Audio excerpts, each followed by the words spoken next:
जम्मू कश्मीर भारत का अभिन्न हिस्सा है और अभिन्न हिस्सा रहेगा, इसलिए ये ख्वाब देखना छोड़ दें।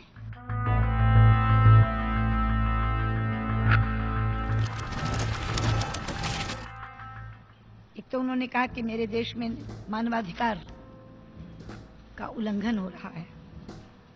मैं कहना चाहूंगी कि जिनके अपने घर शीशे के हों उन्हें दूसरों पर पत्थर नहीं फेंकने चाहिए।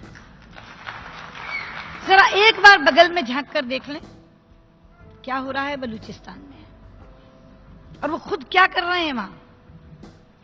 मैं कह सकती हूं यहां कि आज जो बलूचिस्तान में हो रहा है वो यातनाओं की पराकाष्ठा है। और दूसरी बात उन्होंने कही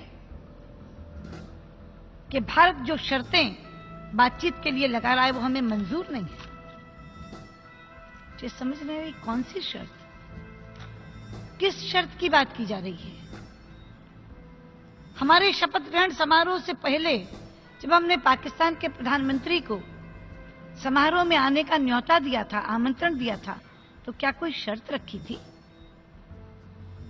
मैं स्वयं इस्लामाबाद गई थी और कॉम्प्रिहेंसिव बायलैटरल डायलॉग हमने शुरू किया था इकट्ठे बैठकर। क्या कोई शर्त रखी थी?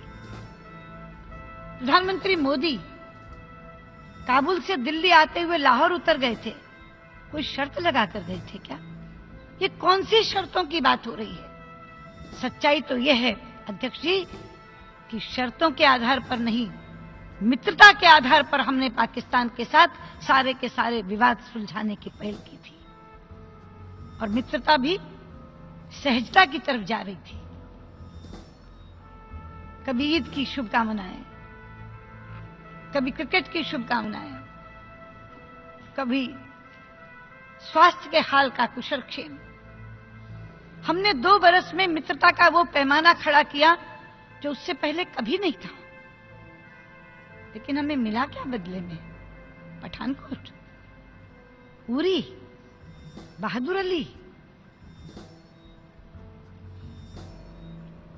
मैं पूछना चाहती हूं, हम शर्तें लगा रहे हैं या आप दूसरी नीयत दिखा रहे हैं?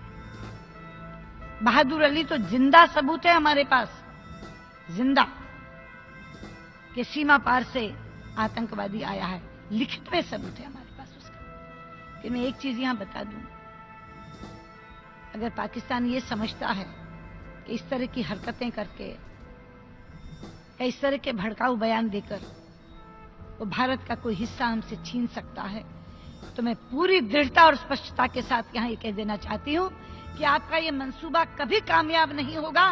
कश्मीर भारत का अभिन्न हिस्सा है, जम्मू कश्मीर भारत का अभिन्न हिस्सा है और अभिन्न हिस्सा रहेगा, इसलिए ये ख्वाब देखना छोड़ दें।